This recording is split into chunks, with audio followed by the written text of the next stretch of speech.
end zone. And then the Jets answered back with a 55-yard rushing touchdown to tie it up from Bilal Powell, who had 145 yards on the day. Great performance from him. Then the go-ahead score, 1-yard rushing touchdown by Melvin Gordon, where he had three attempts into the end zone. Chargers beat the Jets 14-7. Rams, Titans. Jared Goff throws the 14-yard touchdown pass to Cooper Kupp with 11:51 left. Titans have a chance to win the game late. It's 4th and 4 from the Rams 44. Marcus Mariota rolls to his right, chucks the ball incomplete. Unfortunately, under pressure from Connor Barwin of the Rams defense, Titans lose to the Rams 27-23, third straight loss in a row. And the talk of the day was Todd Gurley, 118 rushing yards and 158 receiving yards. Only the third player in NFL history to do such thing. Then Christmas night, the Raiders go into Philadelphia. Do you think Santa Claus has anything to worry about? After all, this was the team that in 1967 pelted Santa Claus with snowballs. Santa was safe. No snowballs at all pelted. This was the second game in the post-Carson Wentz era, and I was honestly, I was holding my breath because I was nervous for Nick Foles. This was not a great performance. There were back-to-back turnovers and by each team. Eventually, the Raiders lost to the Eagles 19-10. Jake Elliott had the game-ending field goal from 48 yards, 22 seconds left. And that is week 16 in the NFL. Now let's go into week 17, the final week of the year. And the New York Jets are playing on the road against the New England Patriots. This is a very important matchup for the Patriots. They need to win, and they get the number 1 overall seed in the playoffs. They played each other earlier in the season. October 15th, I was there with my mom at MetLife Stadium. The Jets lost 24-17. They had a chance to win in the fourth quarter, but of course, found a way to blow it. And Gronkowski ruled them. He'll be back for this game as well. He'll be in this game as well for the Patriots. He's a nightmare for the Jets. He's going to be a nightmare even further. There's no way the Patriots lose this game. This is all Pittsburgh all the time. Now, this is all Patriots all the time. I don't know why I just said Pittsburgh. My apologies, folks. But nonetheless, yeah. Patriots win this game. Look for Tom Brady to probably rest sometime in the second half. You're going to see a lot, and I mean a lot, Brian Hoyer in this game. Even with Brian Hoyer, Jets will still lose. Now, Redskins-Giants at the Meadowlands. Both teams, nothing on the line. However, for any team that has the cap space, this is the game you want to watch. Why? Kirk Cousins. He's going to be on the lips of so many teams in the offseason. If they have the cap space and the money, he's going to be the number 1 main attraction for teams. Unless for a third straight year, the Redskins are willing to cough up $34 million on a franchise tag for him, or commit to a long-term deal, which will cost them probably somewhere between $130 and $150 million. Now, as for the Giants themselves, if they want to have any semblance of dignity, despite the inside locker room BS that's taken place with Eli Apple not being in this game, and who knows further down the line if he'll even be with the Giants. But at least they settled the GM question. They got Dave Gettleman. Now, the other question to answer, who's going to be the head coach for 2018? Well, for any person that wants to be a head coach, please, Big Blue, give these coaches a reason why they even want to work this job. Yes, it's New York. Yes, you have Eli Manning, if he's even there next year. And that's the other thing. This could be the final game that we see Eli Manning in a New York Giants uniform. Even though he has a contract for 2018, he could opt out after this year. And if that's the case, I wouldn't be shocked if he goes to a certain team in North Florida with a certain ex-coach in the front office. In this particular game, though, I got the Washington Redskins. Despite the issues they had with their offensive line running back, I think their defense will stymie Eli Manning and will not be a pretty performance. Panthers, Falcons, very important matchup for these two squads, especially the Falcons. They need this victory in the worst way to get into the playoffs. They cannot gamble on a loss and hope that the Cardinals help them out by beating the Seahawks. They need to take care of business themselves. In order to do that, Julio Jones is going to have to go roughshod over that entire Panthers secondary, which I think he could do. But Devonta Freeman cannot have the same mistakes last week in New Orleans happen again at home, because that literally cost them, and the lack of production on the ground. As for the Panthers last week, they won by the skin of their teeth. They were lucky to win that Buccaneers game. The Buccaneers had them for most of the game. They couldn't even get a touchdown until the Damiere Byrd 103-yard kickoff return. By the way, Damir's out for the year, unfortunately. So that takes another weapon away from them in special teams and on the offense. However, I still like Carolina winning this game. I think Christian McCaffrey is going to have a 2-touchdown performance. Look for him to have a big day. And as for them, as for resting their players, I don't know if Riverboat Ron's going to do that. Saints, Buccaneers. All the Saints have to do is win in Raymond James Stadium, and they win the division. Very simple right there. So don't expect to see Drew Brees or Kamara or Ingram sit in this game. They want to win this game. They want to host a playoff game, and they will. This Buccaneers team, yes, they almost won last week against the Panthers, but the Panthers and Saints, it's like apples and oranges. No comparison right there. And if you look at what the Saints did last week, especially against the Falcons with those 5 sacks twice by Cameron Jordan, I think Cameron Jordan could go for 3 this week on Jameis Winston. And the fact that you got a guy like Jameis Winston who's prone to turning the ball over, had 2 turnovers last week. A few weeks ago, his team had 5 turnovers. I mean, they are a turnover-prone team. They can't run the ball very well. The Buccaneers are a complete and utter mess, as opposed to the Saints, who are especially good with that combo of Alvin Kamara and Mark Ingram running the ball together, and then, give the occasional passing plays from Drew Brees. I got the Saints winning this and winning the division. So have fun, New Orleans. It should be in this game. Now, Arizona, Seattle. Arizona going to the Emerald City right here.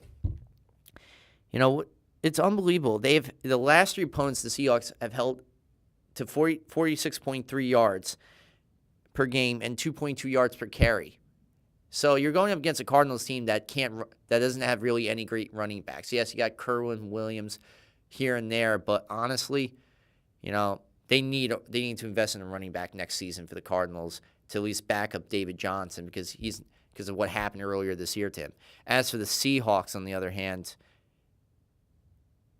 not only will they win this game, they are going to sneak in to the playoffs. Why? Because of Russell Wilson. Yes, he had a career-low 93 yards last week against the Cowboys, but he had 2 touchdowns in the game. He's able to escape in and out of the pocket, make great plays on his feet. And don't be shocked if this goes to like some fourth quarter, 2-minute drill type of drive from him, which we are used to from Russell Wilson. Capping off with a beautiful touchdown to save Doug Baldwin on the day. I got the Seahawks win this game and what could be Bruce Arians' final game for the Arizona Cardinals as their head coach. Bruce, though, he's a great person. He's held his head up with such dignity, and he just has such a great heart. Yes, he made a not so great comment on a videotape that he would have rather not anybody seen, but, he was trying to get his team fired up. Shame on the person who released it, but next time, Bruce, make sure nobody's taping you saying that a team's going to get their certain tuchus kicked. But in all seriousness, I got the Seahawks winning this game. Jaguars, Titans. Titans need a victory. They've had 3 consecutive losses. They cannot afford to lose this game and hope that there are losses by the Chargers and Bills. That's the one thing you do not want happening is your fate in their losing hands. You got to take care of your own business. And the thing is, the Jaguars already clinched the division. The question on we're asking Doug Marrone is, how long is he going to keep his players in? Especially guys like Leonard Fournette, who still is 93 yards shy of 1,000 on the season. And on top of that, Blake Bortles or certain defensive players, who's going to be, how long are they going to be in the game? I don't think they're going to be in for that long, but I still think Jacksonville will win just slightly because of special teams. So I got them winning. Now the next game right here, you got the Miami Dolphins, Buffalo Bills. The Buffalo Bills are trying to end the 17-year playoff drought that's the longest in North American professional sports currently, against the Miami Dolphins team at home with every incentive to take them down. Yep, they're already out of the playoffs, so why not take the Bills down with them and avenge the loss from 2 weeks ago? Here's the thing, though. The Buffalo Bills are still a better defense. Yes, they're playing in South Florida in the humidity that will probably be 70 degrees. I wish I was there. Imagine being in Miami on New Year's Eve. You got to go down Ocean Drive, some great clubs, especially Mansion, or go to Nikki Beach. You got to spend some mucho dinero there, but it's beautiful in South Beach. And if you ever like any good shopping, Aventura I recommend. And a great Mexican restaurant, a little hole-in-the-wall, Paquitos in North Miami Beach. And a really sensational Thai restaurant, too, and some good sushi as well. And I love Florida. It's my second home, practically, when I'm down there. And good gambling at the Seminole Hard Rock in Hollywood. But getting to the game itself, the Miami Dolphins, you got to give it up to Kenyon Drake, who's been great on the ground for them. He's really going to be the star running back for the next few years for sure. As for their quarterback situation, Jay Cutler's not going to be there. They need, and who knows if Ryan Tannehill is going to be healthy enough to get back to the team in 2018, or is even good enough for them in 2018. I think Adam Gase and the organization need to go in a new direction when it comes to quarterback for 2018. And that might mean a certain guy from Washington could be the answer to them for them. I'm just saying, Anyway, I got the Bills winning this game. Look out for LaShawn McCoy, 150 yards on the ground, 2 touchdowns. Bengals, Ravens. All the Ravens have to do is win and quote the Raven nevermore. And they will. They're going to win this game. Why? Alex Collins, Javorius Allen, the way they're spreading the ball on the ground. Then you got Joe Flacco making occasional play-action pass plays, especially Max Williams and some of their other receivers, and Michael Campanaro. And the defense, one of the most opportunistic defense, top 5 in takeaways against a guy like Andy Dalton, who's a turnover-prone quarterback this year. I got the Bengals losing. Next game right here, you got the Raiders, Chargers. This game right here, LA Chargers will win this game with Melvin Gordon on the ground. He'll be able to play this week. As for the Oakland Raiders, the most disappointing hyped season when they had 12 wins last year, won the AFC West, now are just a team that couldn't get it together, had several bad losing streaks. Derek Carr was just abysmal this whole season for the most part. There were a few games he didn't play because of injury, and it just was not meshing this offense. And who knows if Jack Del Rio will even be back. I think he will be given another chance, another go-ahead for 2018. For Anthony Lynn, what he did for this team at 0-4, then to win 7 of their next 9, to be in a position right now to possibly get into the playoffs, that is a remarkable turnaround. So it looks like the Rams have some competition for who the best LA team is. Now, the next game right here, Jimmy G and the San Francisco 49ers head to the Coliseum to take on Jared Goff and the LA Rams. 49ers looking to extend their winning streak in December to 5 to end the year, while the Rams right now are going to be resting a lot of their players. Todd Gurley is not playing this week. So is Jared Goff. He's out this week too, and several defenders. That's why I got the 49ers winning this game, because they're not playing the full strength of this Rams squad, and they honestly wanted more. And Jimmy Garoppolo is really giving the 49ers team a reason why they should sign him to a nice long-term contract. He is the future of that gold and red franchise. The Bears, Vikings. Vikings need a victory. They get the number 2 overall seed in the NFC playoff picture and a first-round bye. Case Keenum, 21 touchdowns, 7 interceptions, completing 67% of his passes on the year.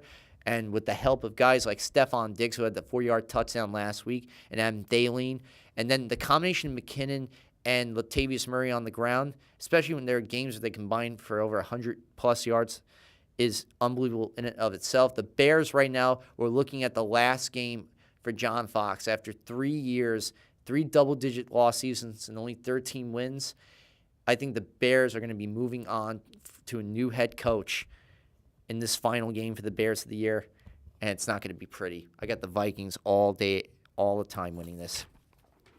Next one right here, we got the Cowboys and the Philadelphia Eagles. That's right. Nothing on the line for either team. Cowboys were officially eliminated last week due to their loss to the Seahawks, and the Eagles clinching the number 1 overall seed in the NFC, beating the Raiders 19-10 on Christmas night. The only thing left on the line really is for the Cowboys' semblance of pride, that's left. This is a game they need to win in the war. I had the Eagles originally, but you know what? I'm going to go with the Cowboys to win because Ezekiel Elliott is going to have a breakout performance. Better than he had last week, and the Cowboys need this victory in the worst way, at least to avoid a losing season. I got the Cowboys. And Nick Foles is going to play for just a little bit. They're not going to risk anything happening to him, especially in the 2 weeks before the playoffs begin. Chiefs, Broncos. Well, Alex Smith is officially not starting this week, but Patrick Mahomes, the guy the Chiefs moved up to the 12th slot to get at Texas Tech, he's going to finally get his first bit of action on the 2017 season. I am so happy to see where he's at. And I will be honest, I think the Chiefs will win this game. Yep, I do. I really believe the Chiefs, even without Alex Smith, I think Patrick Mahomes is going to give the Chiefs a preview of what could be for the future if anything were to happen to Alex Smith, which we hope doesn't. But this is going to be a great litmus test for Patrick Mahomes for his future in the NFL. And look for him to throw some deep 50, 60-yard plays on the day. I like the Chiefs in this one over the Broncos, a team that, who knows if Vance Joseph will even have a stay on the team for 2018 or if he's going to be by John Elway. Now, 2 teams not in the playoffs, Packers, Lions, 2 NFC North rivals. Last year, on the final week, the Lions needed a victory to clinch the division. Of course, needed a victory against the Packers, and they lost, of course. And this time, that's not going to happen. I have them winning. I have the Lions winning this game. We're going to see plenty of Theo Riddick running the ball all over this Green Bay defense that is depleted with injuries, especially with Clay Matthews is not even playing this week. Neither is Nick Perry. Demarius Randall's out on that defense. Matthew Stafford is going to take advantage of all these miscues from this Green Bay Packers defense, one of the worst in the league. Dom Capers, who was, in fact, trivia question, he was the first coach for the Houston Texans franchise when they began in 2002, which is crazy to think that. But going back to this game right here in Detroit, the Lions will win. They're going to give Jim Caldwell another season to try and flourish for this Lions franchise. I don't think that the Ford family is going to let Caldwell go after this one. That's why the Lions are going to have the performance of a lifetime against this depleted Packers team. And look at Brett Hundley as the starting QB. Still can't even get a single touchdown at home, and yet has turnovers. I'm just saying, folks, Brett Hundley is not a starter for a reason, and we saw that last week against the Vikings, and we're going to see that again this week. Yep, got the Lions winning. Now, Texans-Colts, very little on the line. The only thing that really matters is draft positioning for these 2 squads. That's it. The Colts, beset by the shoulder injury or surgery that Andrew Luck had in January, has yet to come back from it, and now may need another surgery, and who knows how long that will take. Chuck Pagano's future is up in the air. And not only is his future up in the air, but so is Bill O'Brien's as head coach of the Texans. Both had issues at the central position of every NFL team, the quarterback. Deshaun Watson, before that non-contact injury, the Texans were on a roll. and now have gone downhill. TJ Yates, pitiful these last few weeks. If you really, 19 of 47 for 211 yards, 2 touchdowns, 2 interceptions, 50.9 passer rating, and concussed last week. And even the backup, Tyler Heineke, got concussed on 1 snap. In fact, they had to sign Josh Johnson off the street, guy the Giants let go. Now they're probably thinking maybe that was a mistake to let him go. Maybe we should have signed him instead of Geno Smith. Texans are just in a bit of a bind right now. And, in fact, they could be finishing last place for the first time since 2013 when they won 2 and 4. When they won 2 and 14, they fired Gary Kubiak. I think both coaches are going to be going, no matter who wins this game. Of course, and this is just, I got the Colts winning this game by default. I think this is going to come down to Vinatieri with a field goal at the end, but honestly, it really doesn't matter. And the last game of Week 17, Browns-Steelers. My favorite topic. How badly will the Browns lose when they get to 0-16? Really, how many points are they going to lose by? Because I know the Steelers are going to win this one. Even without Big Ben, because we may see Big Ben, depending on the results of the Jets-Patriots game, because they're going to be doing a lot of scoreboard watching, because both games are going to be on at 1 o'clock. So when the Steelers see that the Patriots are ahead by a substantial lead, at what point in time will Mike Tomlin have Ben Roethlisberger sit on the bench for Landry Jones? But even Landry Jones at 50% is better than any percentage of Deshaun Kaiser. Even Deshaun Kaiser at 100% still sucks. He's a terrible quarterback. He's playing for a piss-poor managed organization called the Cleveland Browns, who hire a baseball guy to be in the front office.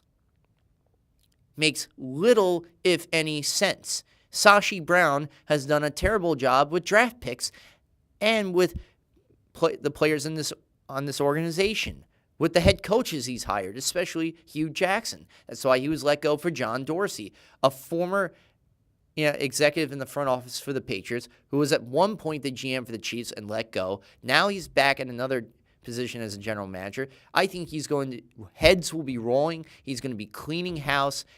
This is going to be the year that they will select a quarterback with the number 1 pick, either Sam Darnold or Josh Rosen, even though we're hearing reports that Sam Darnold would rather go back to school for another year than play for the Cleveland Browns. When you have a prospective QB saying something like that, it really makes you wonder about the Cleveland Browns. They just are a terrible organization. They are. You look at the only positives you can take from this is Isaiah Crowell and Duke Johnson on the ground when they can score, if they can get a rushing touchdown or anything. Other than that, the turnovers in the red zone that they've had several times, 4 or 5 squandered leads, finding new and creative ways to lose. That's what the Cleveland Browns do best, and that's what they will do this week. Even if they are not playing Le'Veon Bell the entire game, even without Antonio Brown, who's still out with that calf injury he suffered a few weeks ago in the Patriots-Steelers game, without Antonio Brown, Steelers are still going to win, no matter what, by a substantial 20-point lead. And the Browns will be the second team in NFL infamy to be 0-16, joining the 2008 Detroit Lions. And that, folks, is all the games of Week 17 that I picked. It's kind of sad to get to this point. It's the end of the regular season. But you know what? It also makes me happy because in a week from tomorrow, the playoffs begin. And next Friday, I'm going to get into some playoff action. It's going to be fun. I'm so excited for that. And not only is that happening, but Monday, we have the college football playoffs. That's right. Monday, January 1st, New Year's Day, we have the 2 teams from last year's national title game, from the last 2 national title games, playing each other in the semifinals this time. The number 1 overall seed, you got Clemson versus Alabama. That's going to be fun to watch. Then you have Oklahoma, led by reigning Heisman Trophy winner Baker Mayfield and his 41 touchdowns on the year, going up against the likes of the Georgia Bulldogs. This guy can run, he can throw the ball, he does everything and then some. Completed over 60% of his passes, over 4,700 yards. This is the game. That's probably going to be a great game right there. I got Oklahoma winning just by 10 points on the day, and look for Clemson to repeat to go into the national title game against Oklahoma. That is my prediction for those two to win. And the game I'm excited the most this coming week 17 to look forward to, it's got to be the Atlanta-Carolina game. You know, especially the matchup with the front seven for the Falcons trying every which way to defend Christian McCaffrey, who's almost next to impossible at times to defend. A guy like him who can do everything and then some. You can line him up in any single position, and especially in open space, that's where he's the most dangerous. So if I'm the Falcons, make sure you don't give him any open space. Otherwise, he's going to run roughshod all over you. And Cam Newton, too, especially on option plays with the two of them and with Jonathan Stewart, that's what it will come down to, the Falcons and their ability to defend the option this week. As for the Falcons this week, Matt Ryan has to prevent himself from turning the ball over. He cannot have a single turnover, no interceptions this week. A clean, perfect game against this Panthers defense. Otherwise, that's just a recipe for your team to be out of the postseason. After being, a half away from beating the Patriots, 28-3. All they had to do is win the remaining 30 minutes in the game, and they couldn't do it. And they lose 34-28 in overtime. They're trying to get back to the Super Bowl, trying to right the wrongs from last year. In order for them to do that, they have to get in the playoffs. In order for them to get in the playoffs, they got to beat the Panthers. In order for them to beat the Panthers, they got to lessen the mistakes. So a lot of things have to happen. They're in their favor this coming Sunday. And the other game I really am interested is Seattle and Arizona, which plays into the narrative with Atlanta. If the Seahawks are able to win and Atlanta loses, Seahawks could sneak in. So it's really going to be fun to see not only Russell Wilson, but how about J.D. McKissick? I think he is going to be the guy to watch out for the most and what he can do as a receiver and a running back out of the backfield. And as for the New York Jets this week, to beat the Patriots, which,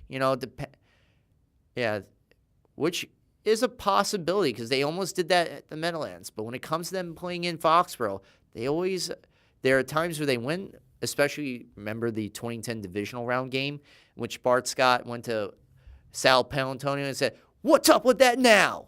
I love that moment because everybody doubted the Jets that year. And Bart Scott just was channeling the frustration that he got from all the experts that they were discounted, and they beat the Patriots. They ended up losing, unfortunately, to the Steelers in the AFC title game, and therefore the Steelers end up losing to the Packers that year in Super Bowl 45. Yeah, Super Bowl 35. No, 45, sorry. 45 in Dallas. And then, but for the Jets to win this week, it has to be a perfect running. They got to run the ball constantly with Powell and with Forte and moving the chains and keeping Brady off the field. That's the only way you're going to win. Otherwise, I don't see that happening. I see them losing badly. The Giants, the New York Giants. They lose this week. It'll be the first time that they've only won 2 games since 1972. That was 6 years before the NFL switched from a 14-game schedule to a 16-game. From a 12-game to a 16-game schedule. So this is really going to be not so fun if you're a Giant fan to watch. But for those fans that do watch it, they're going to be watching to see if this is the final time they see the hero, the man, the legend who brought them 2 Super Bowl victories. All right. Before we end our broadcast tonight, This Sunday, of course, is New Year's Eve. So if you're out there with your family, your friends, your loved ones, your girlfriend, your wife, your husband, your boyfriend, you're with your children, your sons, daughters, whoever it is that you're with, just, reflect on this year. Have fun. Be safe. Be merry. And enjoy yourself. And if you have resolutions, great. Try as many as you can. But overall, just enjoy yourself and be safe. So I want to wish you all a happy new year, and I'll see you next week for the playoff edition here on CTV. Good night.